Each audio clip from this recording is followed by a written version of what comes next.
Now, Director Wray,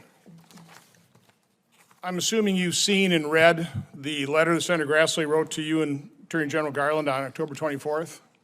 I'm generally aware of it. Oh, you ought to read it. Let me read some segments to you. The FBI maintained over 40 confidential human sources that provided criminal information related to Joe Biden, James Biden, and Hunter Biden. An essential question that must be answered in this: did the FBI investigate the information or shut it down? Certainly there's a host of reasons to conclude that they attempted to shut it down. It goes on. It has been alleged that the basis for shutting down the investigative activity, shutting it down, was an August 2020 assessment created by FBI Supervisory Intelligence Analyst Brian Auten. That assessment was used by FBI headquarters team to improperly discredit negative Hunter Biden information as disinformation and caused investigative activity to cease. It goes on.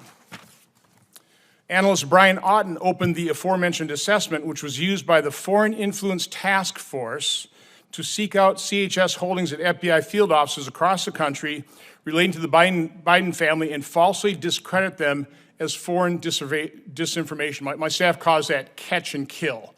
And by the way, it was that same task force that gave Senator Grassley and I our unsolicited briefing that was later leaked to the media to smear me and impact my 2022 election.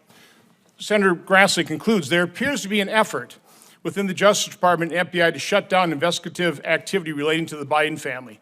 Such decisions point to significant political bias infecting the decision-making of not only the Attorney General and FBI Director, but also line agents and prosecutors. Our republic cannot survive such a political infection, and you have an obligation to this country to clear the air. Let me ask another, and by the way, I'd ask that this unanimous consent that this letter be entered in the record, and also this column that appeared in the Wall Street Journal published yesterday. Have you read this one? More on the stifled Hunter Biden probe. I have seen that. Okay, we'll enter that in the record. Again, this is a column is written based on the October 23rd Judiciary Committee interview with former U.S. Attorney Scott Brady, who was tapped by Attorney General Barr to vet information related to Ukrainian corporate corruption and pass along credible material to offices with ongoing investigations. I'll get some highlights here. The FBI office in Pittsburgh couldn't take any steps without the review and approval of FBI headquarters. Mr. Brady describes a reluctance on the part of the FBI to really do any tasking related to allegations of Ukrainian corruption broadly, and then specifically anything that intersected with Hunter Biden and his role in Burisma. FBI headquarters had to sign off on every assignment, no matter how small or routine, and that this sometimes required 17 different people, mostly at the headquarters level. Mr. Brady said he'd never in his DOJ career seen anything like it. Mr. Brady says his office was informed by members of the Pittsburgh FBI team that they'd been instructed by headquarters not to affirmatively share information with the Brady team. He said he was surprised to learn that the FBI possessed the Hunter Biden laptop since 2019. He heard that through public reports. Senator Grassley's letter concludes that he has obtained names from his whistleblower, 25 Department of Justice FBI personnel, to interview at a future date, and he's also requesting a bunch of information. Will you provide those FBI personnel for interviews with his office in mind, and will you provide those documents? Well, I'll have to review the specific requests, and we'll see how we can be helpful. Okay, well, I'll hand you this letter. Final point I want to make. I was briefed a couple weeks ago by members of the FBI on what Senator Blumenthal are doing to try and unredact a lot of the information on the 9/11 event, okay? Now, the briefers seem to be people of integrity, like I think the vast majority of the men and women that work in the FBI, the 38,000 field agents. So again, they were people with integrity. The problem is that they gave me 3 different examples of redacted and then unredacted to explain it. And the redactions made sense of those 3 examples, but I had to make the point. The problem I have is I simply cannot trust what the FBI is providing me.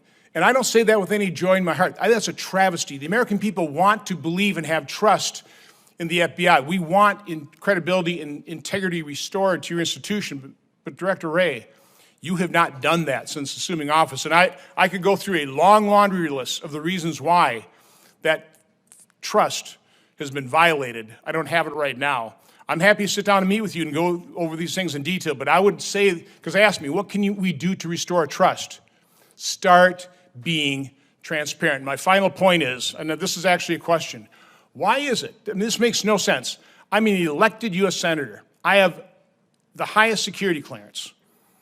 Why is it that unelected members of the FBI can see the documents unredacted, but I can't, even in a secure briefing room? That makes no sense whatsoever, but that's exactly how federal law enforcement, Department of Justice, the FBI, who are the law, remain above the law, remain above scrutiny, and completely scorn our constitutional responsibility and authority to provide oversight. We just can't do it, as the chairman was talking about earlier, about how you've basically ignored his requests for credit for or questions for the record. Mr. Chairman, may I respond? You may. So needless to say, I disagree with your characterization, not only of my own performance, but of our workforce. I will tell you, when it comes to trust and confidence, the number of people applying to be special agents of the FBI has gone up dramatically since I've been FBI director. And in fact, in your home state of Wisconsin, it's gone up about 160-something%, which is one of the highest in the country. So I see an FBI every day that conducts themselves with integrity and professionalism and selflessness and rigor. And I do not accept the characterization of our performance in this particular case. That is not how I characterized it. I'm talking about partisanship may I at finish, the top Mr. Chairman? with some specific partisan actors. I said the vast majority of the 38,000 are people of integrity. And the idea that I, as a Republican appointee and a lifelong Republican, am biased in the way that you are describing makes absolutely no sense. I'm happy to read you chapter and verse of all the reasons why that credibility has been destroyed. Americans. I now turn to the ranking member, Lindsey Graham, for his opening remarks. Thank you, Mr. Chairman. Welcome, Director.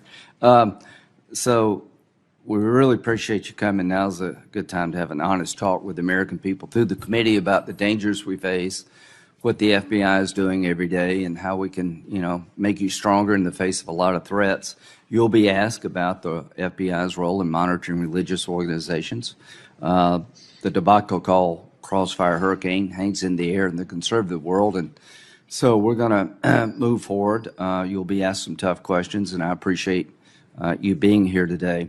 So, Mr. Chairman, one thing that I will be talking about among the list of threats is a broken border. Mr. Chairman, since President Biden has taken office, we've had 6.6 million encounters with illegal aliens at the southern border. That's larger than 33 states. And we're on pace. The last 7 days, we've been averaging about 9,500 a day. Play that out. We're looking at 3.4 million this year at that rate. That puts us at 10 million, and that doesn't count the gotaways. So we're negotiating how to help Ukraine. Count me in for helping Ukraine. A robust package to help our allies in Ukraine makes sense to me. Upping the ability of Taiwan to defend itself makes sense to me. Helping Israel makes all the sense in the world. Border security is the fourth plank of this supplemental. We're wildly apart. The negotiations by Senator Lankford and Murphy, I appreciate their efforts. We've made great progress, I think, on asylum, but the Democratic Party seems to be unwilling to address the key problem, parole. This statute is pretty clear. The Secretary at DHS has the ability to parole an individual. It's supposed to be an individual based on a case-by-case basis for urgent humanitarian reasons or significant public benefit. Mayorkas and people at DHS have used that provision to give parole to over 240,000 people from 4 countries alone: Cuba, Haiti, Nicaragua, and Venezuela. It is not meant to be used in that fashion. Why are we at an impasse? The Biden administration refuses to follow the law as written, refuses to give up this concept of humanitarian parole because it is their way of managing the border. Why are so many people coming now compared to before? The belief is, Mr. Chairman, if you get to America, you got a really good chance of never leaving. Catch and release is the policy. If you apply for asylum, the initial screening test is way too low, and your case is to be heard years from now, you're released in the United States. You're paroled in the United States when we run out of bed space or they just want to parole people. The